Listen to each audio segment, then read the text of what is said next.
wa ta'ala. Salawat sering salam semoga senantiasa Allah sampaikan kepada Nabi besar Muhammad SAW beserta keluarga, para sahabat, para pengikutnya, dan mudah-mudahan kelak di yaumil qiyamah kita seluruhnya berhak mendapatkan syafaat dari baginda Rasulullah SAW. Hadirin rahimakumullah yang mudah-mudahan kita dirahmati oleh Allah Subhanahu wa ta'ala. Saat ini kita masih berada di salah satu bulan yang sangat dihormati dan dimuliakan oleh Allah Subhanahu wa ta'ala. Kita masih berada di bulan Dzulhijjah. Bahkan kita masuk kepada hampir kepada bulan Muharram. Setelahnya kita berada di bulan Dzulqa'dah, kemudian sekarang kita berada di bulan Dzulhijjah. Dan nanti beberapa hari ke depan atau besok, insya Allah kita akan masuk kepada masih berada di salah satu bulan yang memang sangat dimuliakan oleh Allah, yakni bulan Muharram. Yang dalam Al-Quran kata Allah Subhanahu wa ta'ala, inna iddatas syuhur indallahi isna asyara syahra. Allah tetapkan di dalam ketetapannya bulan di dalam satu tahun itu berjumlah 12 bulan di kitab ini. Yang kata Allah minha arba'atun hurum, dari 12 bulan tersebut minha arba'atun, ada 4 bulan hurum yang Allah jadikan sebagai bulan haram, bulan yang sangat Allah muliakan. Satu bulan terpisah. Sebelum datangnya bulan suci Ramadan ada bulan Rajab. Kemudian ada 3 bulan yang secara berurutan, Dzulqa'dah, Dzulhijjah, dan Muharram. yakni bulan Dzulqa'dah, bulan Dzulhijjah, dan bulan Muharram. Nah, kemudian di dalam bulan Muharram adalah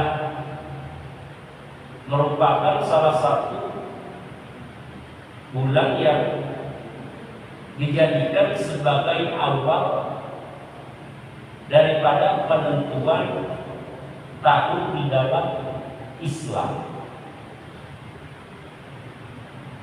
yang biasa dipakai kita, yakni dengan bulan Qamariyah ataupun dengan bulan-bulan Hijriyah. Kalau Masehi kan sekarang sudah berada di 2025, diambil dari Isa al-Masih. Kemudian di dalam ketetapan bulan Islam, tahun Islam adalah Hijriyah, diambil ditetapkannya pada saat Rasul melakukan hijrah dari kota Mekah ke kota Madinah pada saat itu. Kalau bulan Masehi, tahun Masehi sekarang sudah berada di tahun 2025. Sedangkan bulan Hijriyah, tahun Hijriyah sekarang sudah berada di 1448. 1446. Ya. Berarti kan itu ada selisih jarak antara 2025 ke 1446. Berapa ratus jaraknya selisih? Dari 2025 ke 1446, sekitar 600 tahun dan kurang lebih. Yaitu jarak antara Nabi Isa dan juga dengan Nabi akhir zaman, yaitu baginda Rasul. Karena penetapan di dalam Masehi adalah semenjak kelahirannya daripada Nabi Isa Al-Masih. Nah kemudian untuk penetapan tanggal ataupun tahun Hijriah, yaitu diambil bukan dari kelahiran Rasul, bukan dari diturunkannya Al-Quran, juga bukan pada saat diwafatkannya baginda Rasul. Sebab penetapan tahun 1 bulan Hijriah ini pada saat Rasul sudah tidak ada, Rasul sudah wafat pada saat itu. Jadi dulu pemimpin-pemimpin Islam, ulama Rasul itu suka mendapatkan surat dari gubernur-gubernur yang lain ataupun dari pemimpin-pemimpin yang lain. Dan dari setiap pemimpin itu dalam surat biasa ada ketetapan tahun dan tahun sekian. Ya.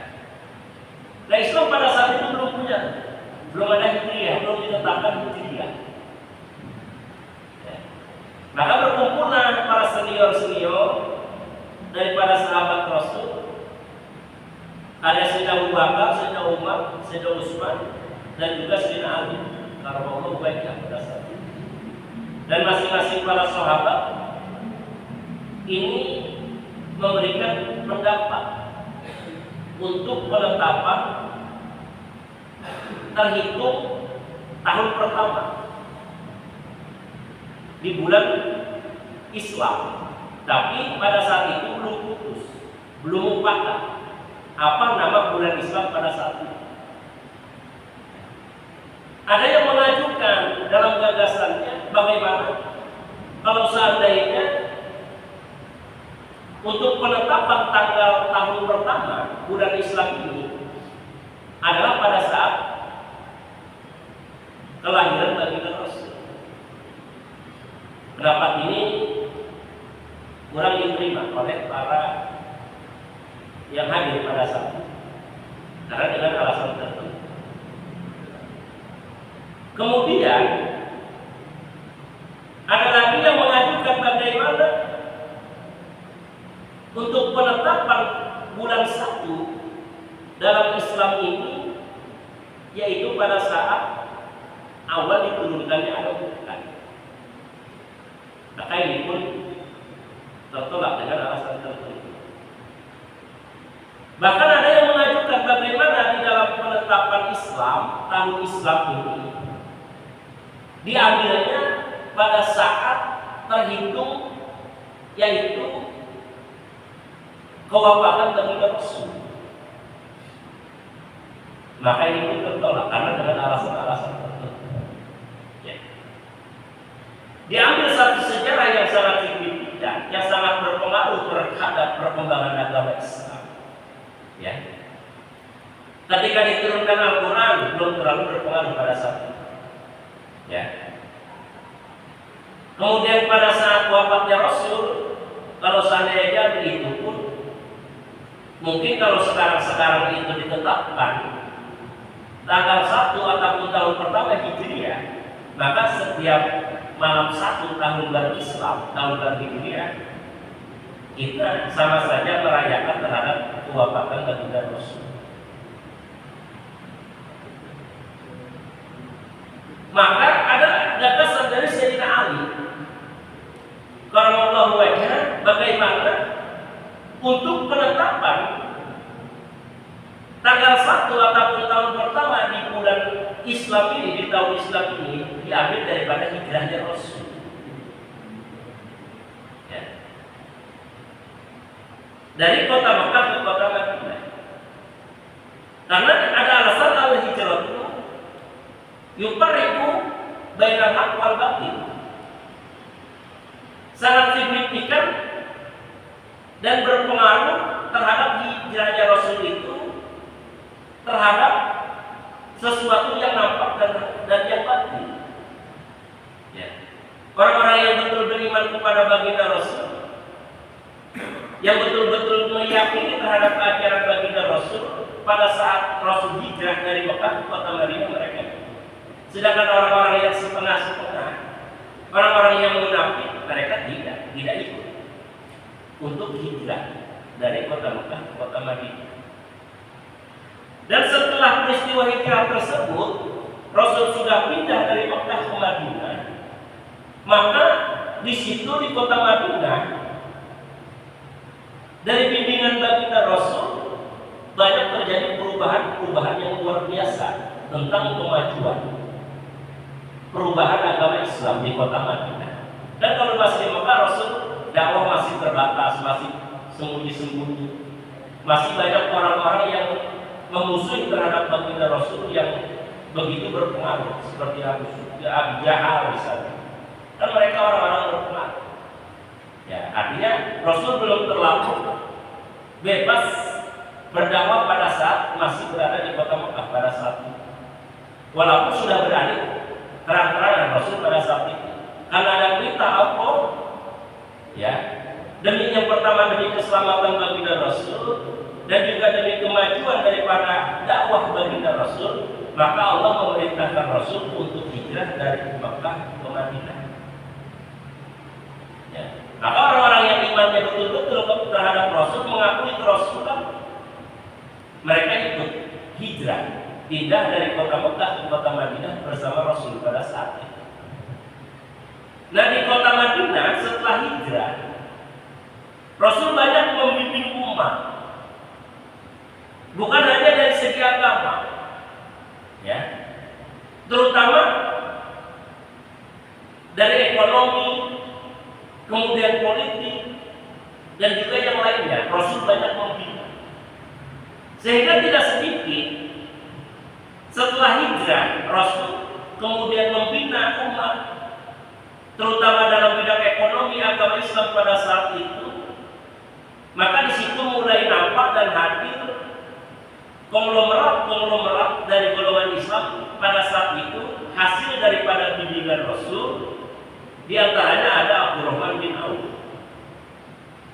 Itu orang-orang pada saat itu merupakan orang yang memang ahli yang konglomerat pada saat itu, karena dibimbing dari segi ekonomi oleh baginda Rasul, politik dan juga yang lainnya. Bahkan mempersaudarakan antara Muhajirin dan Ansor. Ya, kelompok Muhajirin orang-orang yang hijrah dari kota Mekah ke kota Madinah, kemudian banyak yang dipersaudarakan dengan hubungan perkawinan antara Muhajirin dan golongan Ansor pada saat itu. Ataupun pada penduduk asli, Ansor itu penduduk asli kota Madinah, sebagai orang-orang yang mendapatkan tamu dari hijrahnya baginda Rasul adalah penduduk asli Madinah, yakni yang biasa kita sebut dengan golongan Ansor. Maka sepakat dari apa yang diungkapkan pendapat daripada Sayyidina Ali untuk menetapkan tanggal tahun pertama di bulan ataupun untuk tahun Islam, yakni diambil daripada hijrahnya Rasul. Karena itu tadi al-hijratu yufarriq bainal haqq wal batil, sangat nampak, ya, dan juga jelas, ya, perpisahan yang memisahkan antara hak dan yang batil pada saat hijrahnya baginda Rasulullah SAW dari kota Madinah. Bayangkan pada saat itu kalau seandainya Rasul tidak hijrah dari kota Mekah ke Madinah, mungkin perkembangan agama Islam pada saat ini tidak seperti ini. Ya, kenapa? Bisa saja pada saat itu Rasul mengalami ancaman pembunuhan. Rasul mungkin bisa wafat di kota Mekah dengan sebab dibunuh, karena memang pada saat itu sudah banyak ancaman-ancaman pembunuhan terhadap baginda Rasul dari berbagai macam yang mengintimidasi daripada Rasulullah SAW. Maka perintahlah Allah memerintahkan kepada Rasul untuk hijrah dari Mekah ke kota Madinah. Yang pertama demi keselamatan baginda Rasul, yang kedua untuk kemajuan dakwah daripada baginda Rasulullah SAW. Maka dapat kita rasakan dengan hijrahnya Rasul dari Mekah ke kota Madinah, ya, kemudian diambil keputusan keputusan untuk penetapan di dalam tahun Islam itu dimulai pada awal hijrahnya baginda Rasul. Maka dinamakanlah dalam tahun Islam ini disebut dengan Hijriyah, karena diambil penetapannya ketika pada saat Rasul melakukan hijrah dari kota Mekah ke kota Madinah. Tidak diambil dari kewafatan Rasul, tidak diambil dari kelahiran Rasul, juga tidak diambil pada saat turunnya Al-Quran. Tidak diambil dari momen-momen yang tidak itu. Ya, momen kelahiran Rasul, momen kewafatan Rasul, dan juga momen pada saat diturunkannya Al-Quran oleh Allah Subhanahu wa Ta'ala kepada baginda Rasul. Hijrah itu artinya pindah. Ya. Kalau Rasul dulu hijrah itu pindah dari Mekah ke kota Madinah. Ya. Untuk menyelamatkan keimanan, menyelamatkan nyawa, jiwa, menyelamatkan orang-orang yang beriman pada saat itu dari rongrong dan ancaman orang-orang kafir Quraisy pada saat itu. Ya. Maka secara umum makna daripada hijrah itu adalah berpindah. Ya. Secara hakikat memang hijrah itu adalah pindahnya baginda Rasul dari Mekah ke kota Madinah dengan tujuan-tujuan yang baik. Ya, nggak bisa dikatakan seseorang hijrah pindah dari sesuatu keadaan dengan keadaan yang lain yang tujuannya bukan untuk kebaikan. Ataupun zaman-zaman sekarang dengan istilah hijrah dari sesuatu yang baik menuju lebih baik, dari sesuatu yang tadinya kurang baik menjadi lebih baik, dari sesuatu yang sudah baik menjadi lebih baik lagi, dari sesuatu yang tidak baik kepada sesuatu yang baik.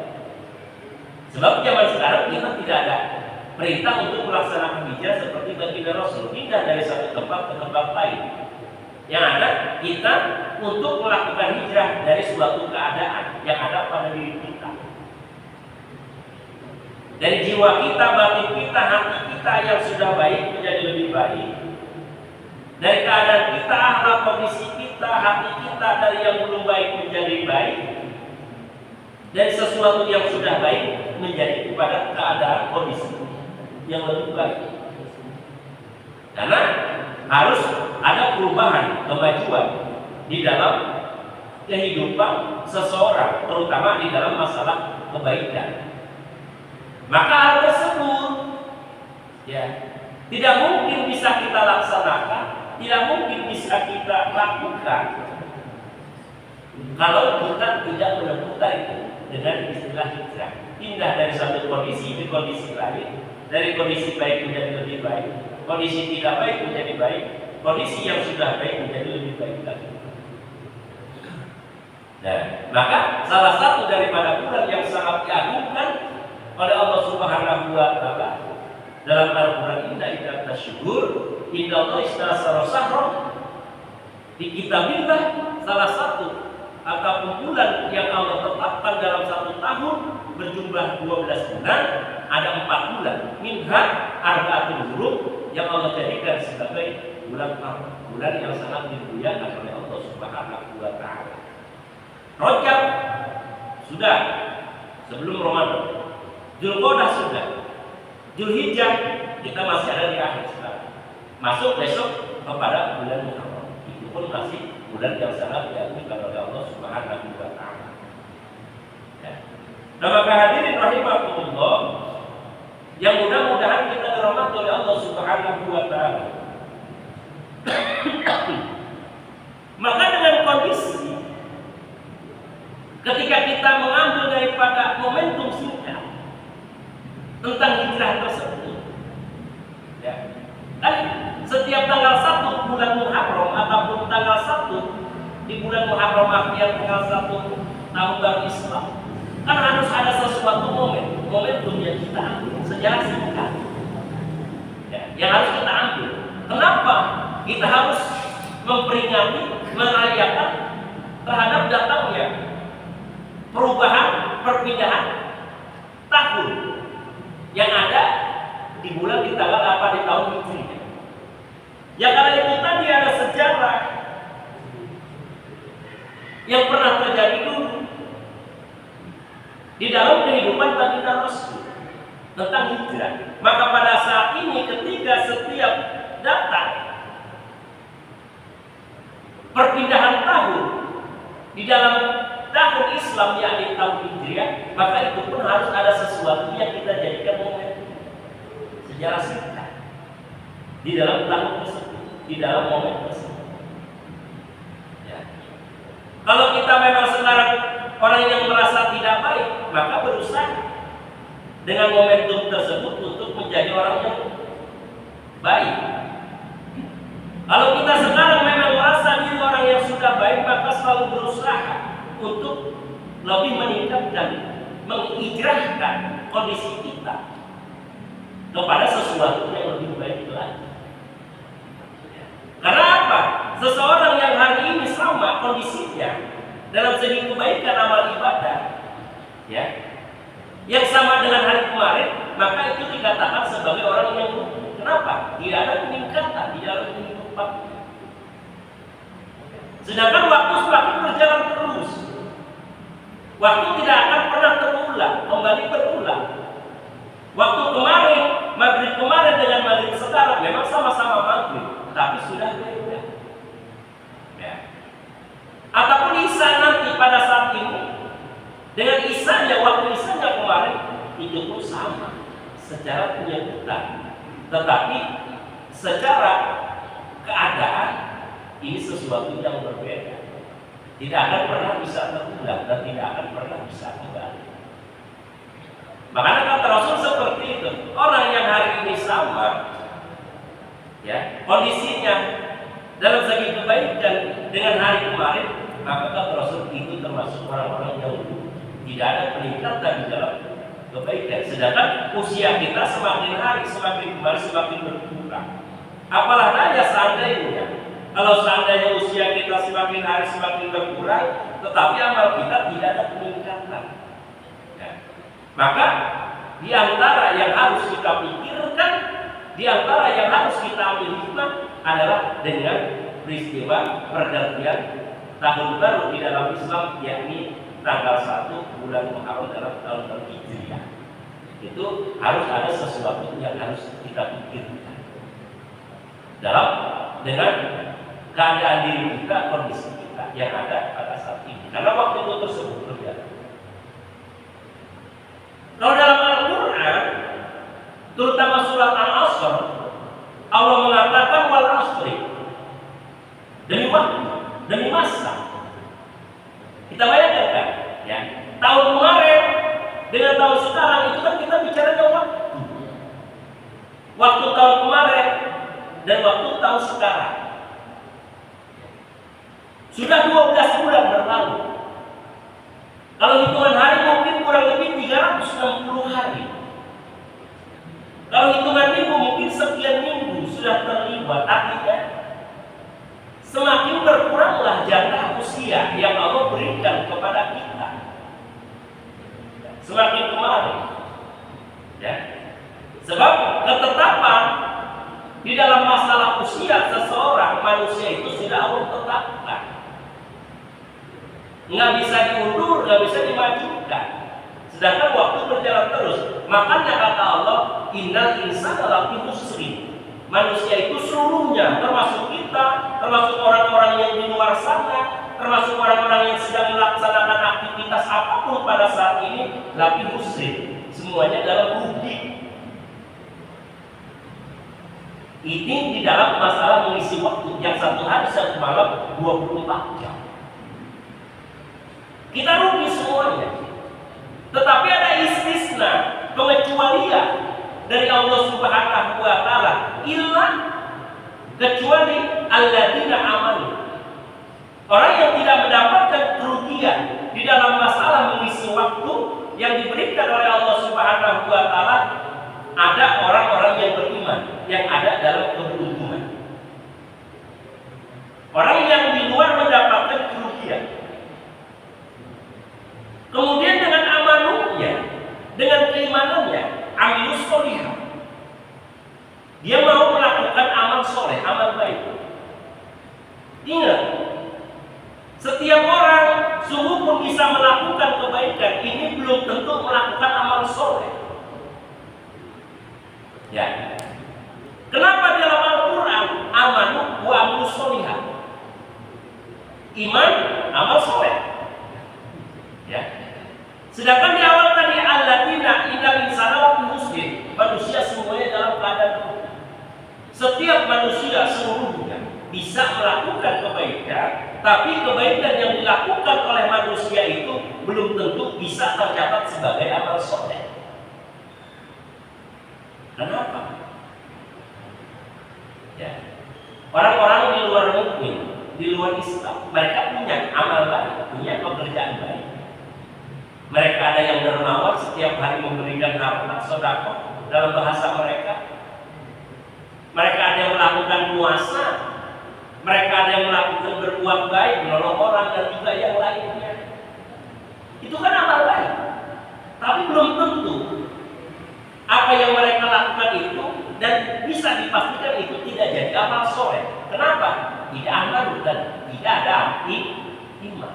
Yang jadi amal soleh kita pekerjaan baik yang dilakukan oleh orang-orang yang beriman, maka itu yang bisa ataupun tercatat sebagai amal soleh.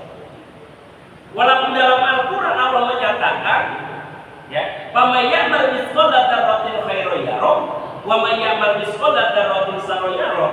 Siapapun orang yang melakukan kebaikan sederhana sekecil apapun, sedikit apapun, akan Allah balas. Siapapun orang yang melakukan keburukan sesederhana pun, sekecil apapun, sedikit apapun, itu akan Allah balas. Ini Allah sedang menunjukkan sifat adilnya kepada hamba. Tapi balasannya berbeda. Semuanya tetap Allah balas kebaikan yang dilakukan oleh hamba.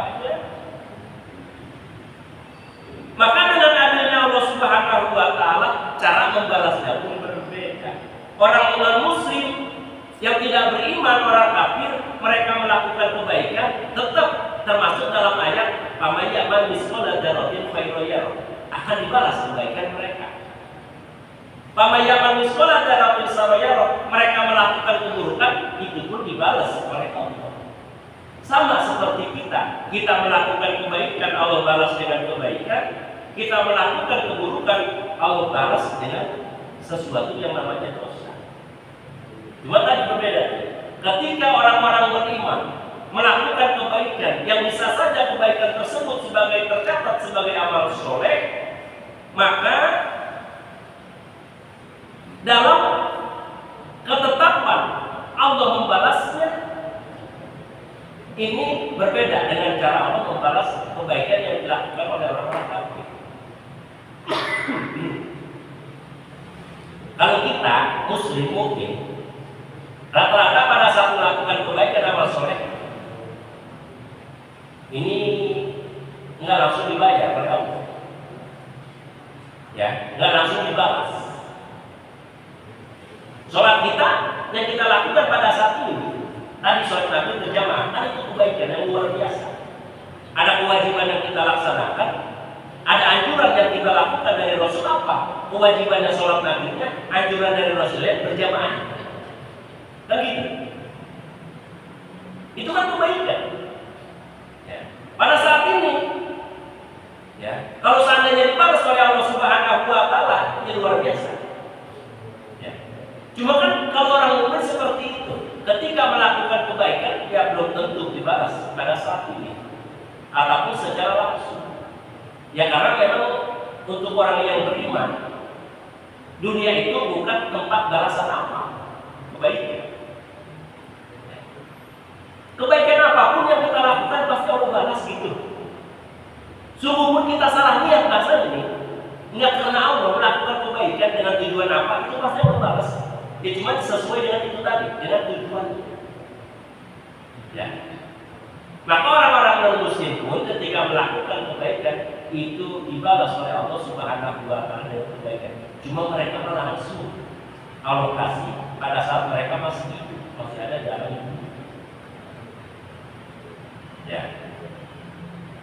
Karena memang tempat balasan mereka bukan surga, bukan apa, bukan akhirat. Untuk balasan kebaikan. Ya. Beruntungnya kita, orang-orang yang beriman, orang-orang muslim. Tadi wa amanu wa amilus sholihat, kita beriman. Dengan iman kita mampu dan bisa melakukan amal soleh. Apalagi kalau kita larikan, kembalikan kepada surat Al-Mujadalah ayat 11 yang menyatakan yarfa'illahul ladzina amanu minkum walladzina utul ilma darajat. Ada dua faktor seseorang yang diangkat derajat oleh Allah, iman, ilmu.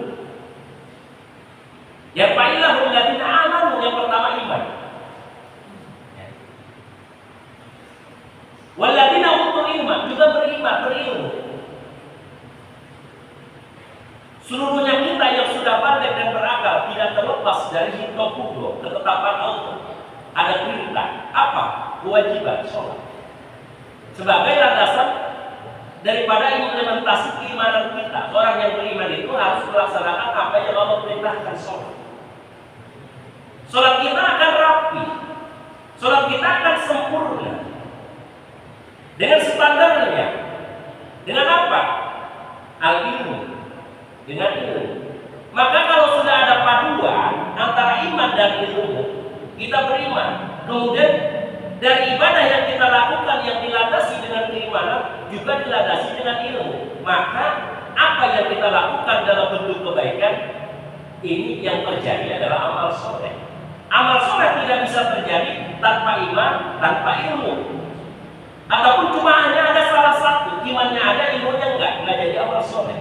Sebaliknya, ilmunya ada, imannya kagak, itu pun enggak jadi amal soleh.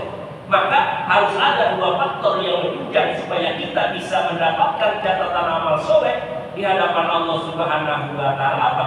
Iman dan ilmu. Maka seseorang akan ditaikkan dan diangkat derajatnya oleh Allah. Yarfa'i lahu alladzina amanu minkum walladzina utul ilma darajat. Orang akan diangkat derajat oleh Allah Subhanahu wa Ta'ala, mendapatkan posisi terbaik dalam pandangan Allah, amanu wal ilmu, beriman dan berilmu. Artinya kita punya ilmu saja nggak cukup tanpa ada iman. Pinter aja kita nggak cukup tanpa kita memiliki iman, tanpa iman yang kuat. Ya. Indonesia ini nggak kekurangan orang pinter kan itu. Ya. Negara kita nggak kekurangan orang pinter. Banyak orang-orang pinter di negara kita, di Indonesia. Tapi tentang masalah keimanan kita nggak tahu. Tentang masalah sempurna imannya, kekuatan imannya. Kalau seandainya kan rata-rata nggak mungkin orang yang korupsi, misalkan orang yang nggak lulus SD, ya kan? Itu orang pinter. Cuma itu tadi kata Allah, yang paling tahu dari amanu minkum walladzina utul ilma darajat. Mungkin ilmu saja yang punya iman kagak. Atau sebaliknya ada iman doang, ilmunya kagak. Mau melakukan apa kita? Nggak bisa melakukan apa-apa. Kalau hanya ada iman tapi ilmu tidak. Mungkin bisa kita melakukan sesuatu kebaikan tapi nggak standar dengan ilmunya, maka nggak cukuplah syarat dan rukunnya. Maka itu pun belum jadi yang namanya amal soleh.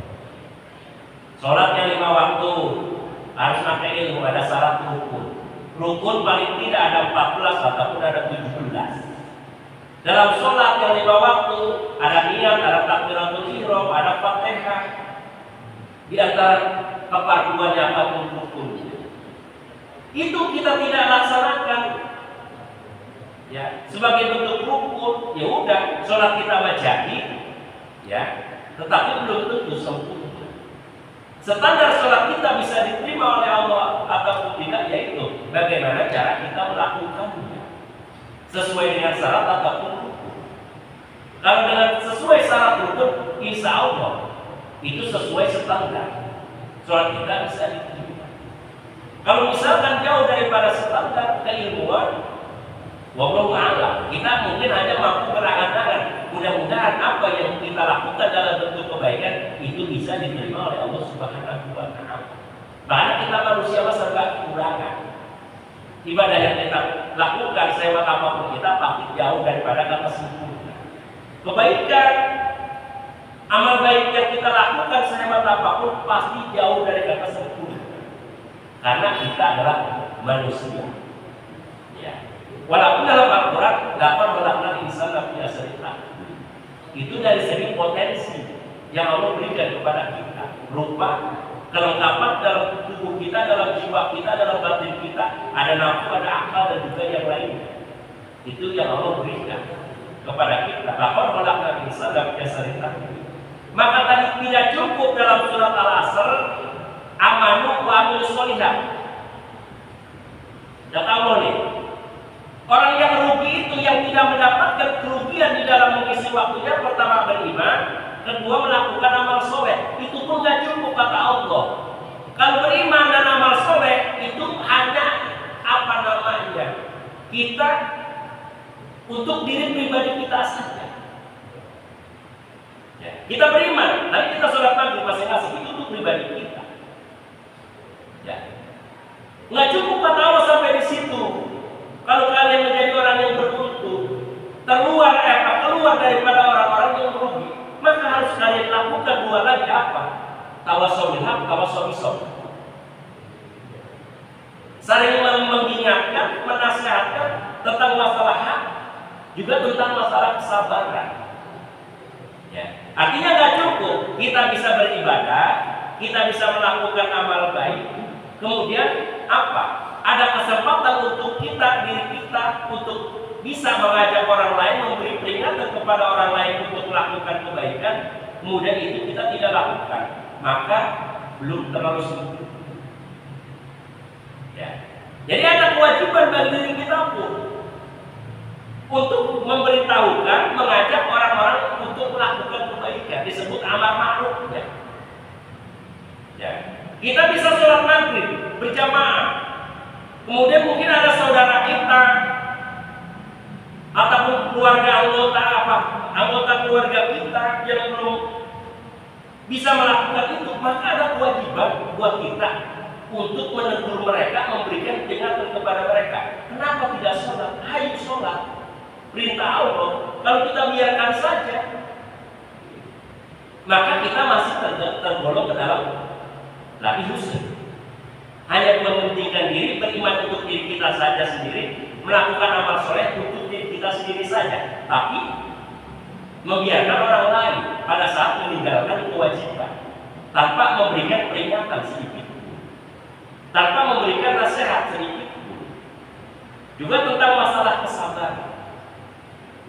Maka ketika kita mampu menjalankan ini, alladzina amanu wa amilus sholihat wa tawassaw bil haq wa tawassaw bis sabr, kita beriman, bisa melakukan ibadah amal soleh, mengajak orang lain untuk melakukan kebaikan, mengajak ketakwaan, kemudian tentang masalah kesabaran, maka ini adalah orang-orang al-muflihun, orang-orang yang mendapatkan kemenangan, keuntungan dalam pandangan Allah Subhanahu wa Ta'ala. Sedangkan waktu terus berjalan.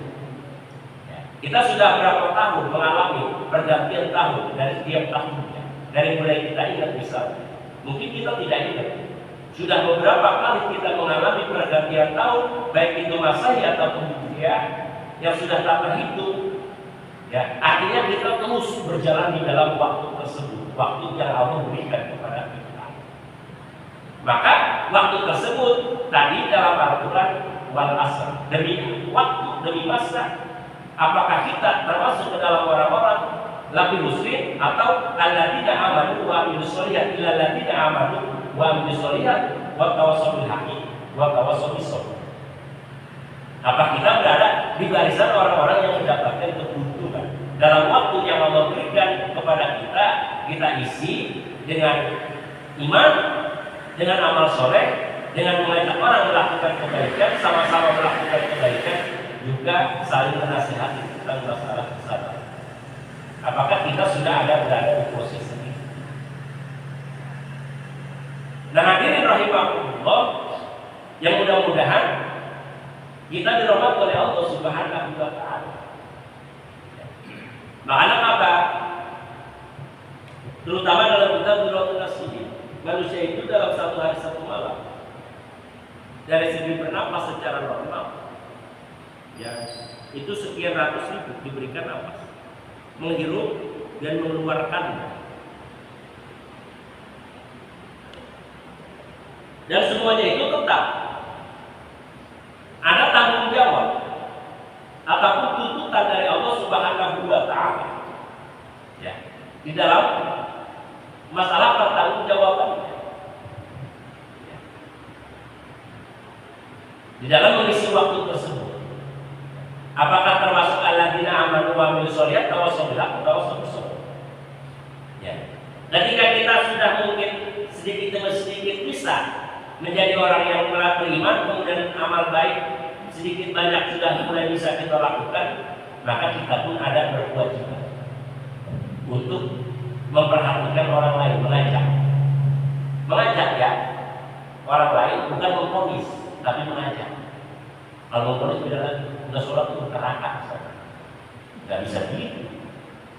Ya, apalagi memponis diri sendiri, sudah ada kewajiban kita untuk mengajak orang lain melakukan kebaikan, terutama anggota keluarga kita, terutama anak dan keturunan kita. Sebab kata Allah dalam Al-Quran seperti itu, ku anfusakum wa ahlikum.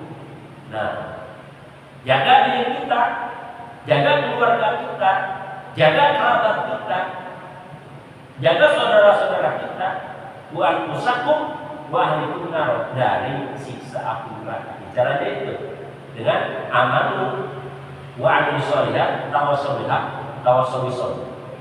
Ya, kita tidak cukup untuk melakukan kebaikan terhadap diri kita sendiri, tapi kita pun ada berkewajiban untuk mengajak orang untuk melakukan kebaikan juga dalam masalah. Dan luar biasanya dalam agama kita, ketika kita mampu mengajak orang lain untuk melakukan kebaikan, maka apa kata Rasul? Man dalla 'alal khair falahu mislu ajri fa'il. Maka orang tersebut akan mampu mendapatkan pahala kebaikan dari orang-orang yang melakukan kebaikan tersebut, dari sebab dia yang mengajaknya, dia yang memberikan petunjuk. Orang nggak sholat, kemudian kita ajak sholat dulu, kemudian dia ikut sholat. Orang tersebut kemudian melakukan kebaikan dari sebab ajakan kita, petunjuk kita. Maka di samping dia mendapatkan pahala kebaikan dari sholatnya, orang tersebut pun akan memberikan pahala kebaikan dari sholat yang dia lakukan kepada kita tanpa mengurangi pahala kebaikan tersebut yang dia lakukan. Ini sudah ketetapan dari Allah, dari Rasulullah Sallallahu Alaihi Wasallam. Nah, dalam khair kalau misalnya dikatakan, pada saat kita menunjukkan mengajak orang untuk melakukan kebaikan, maka pada saat orang tersebut ikut dan mau mengikuti daripada ajakan yang kita lakukan, maka kita pun akan mendapatkan pahala dari Allah Subhanahu wa Ta'ala, ya, aliran pahala dari orang yang melakukan tersebut. Dan hadirin rahimahullah, yang mudah-mudahan kita dirahmati oleh Allah Subhanahu wa Ta'ala. Maka di dalam momen peringatan daripada tahun baru di dalam Hijriah, ya, di dalam perubahan pergantian di dalam tahun baru Hijriah ini, harus ada sesuatu yang harus kita pikirkan tadi, sesuatu yang harus kita jadikan momentum dengan perubahan tersebut.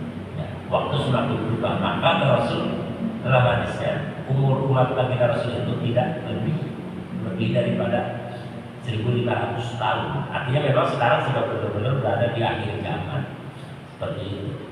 Ya, yang mau kiamat mau terjadi kapanpun, yang jelas mudah-mudahan ya kita tetap memiliki ataupun bisa melakukan kebaikan-kebaikan atau amal soleh yang bisa kita bawa pada saat kita wafat, dan juga untuk perbekalan kita nanti pada saat kita sudah berada di alam akhirat. Ya. Nah, hadirin rahimakumullah, yang mudah-mudahan kita dirahmati oleh Allah Subhanahu wa Ta'ala. Mungkin itu ya yang disampaikan pada kesempatan malam hari ini, ya. Mudah-mudahan apa yang kita laksanakan, sholat maghrib kita tadi berjamaah, taklim kita pada saat ini tujuannya nggak lain, ingin mendapatkan keriduan Allah Subhanahu wa Ta'ala. Kalau kita sudah mendapatkan keriduan dari Allah Subhanahu wa Ta'ala, jangan lagi kita bicara pahala, jangan lagi kita bicara pahala balasan dari Allah Subhanahu wa Ta'ala. Tertingginya adalah mendapatkan keriduan dari Allah Subhanahu wa Ta'ala. Pahala udah pasti, udah Allah janjikan seperti itu. Ya. Pahala sudah pasti, setiap kebaikan Allah bakal balas. Ibadah pasti bakal Allah balas karena itu sudah kebaikan. Cuma setiap aktivitas yang kita lakukan, apakah itu ada dalam diri Allah Subhanahu wa Ta'ala atau tidak. Dan demikian, mohon maaf kurang lebihnya. Ya. Akhirul kalam, Allah muwaffiq ila aqwamit thoriq. Assalamualaikum warahmatullahi wabarakatuh.